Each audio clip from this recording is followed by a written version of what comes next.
এমন একটা সময় আসবে যখন আল্লামা নূর ফরিদ থাকবেন না, এমন একটা সময় আসবে হাফিজউদ্দিন সাহেব হুজুরও থাকবেন না, এমন একটা সময় আসবে আমি মামুনুল হক ওই ভূপৃষ্ঠে থাকবো না। আমাদের পরবর্তী সন্তান যারা আছো তোমরা শপথ নিয়ে বাড়িতে ফিরবে, তোমাদের জীবনের শেষ মুহূর্ত পর্যন্ত শামসুল হক ফরিদপুরীর মতো যখনই দেখবে আল্লাহর কোরআনের বিরুদ্ধে কেউ বিসৎকার করছে, আল্লাহর আইনকে কেউ অসম্মান অপমান করবার চেষ্টা করছে,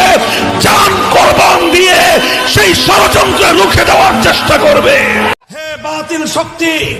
তোমাদের কাছে আমাদের পয়গাম, স্পষ্ট পয়গাম শুনিয়ে রাখছি,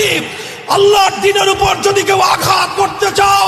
আল্লাহর কোরআনের কোন বিধানের উপর যদি কেউ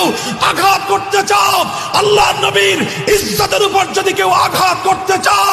আল্লাহর দ্বীনের উপর যদি কেউ আঘাত করতে চাও, সিজা ঢালা প্রাচীরের মতো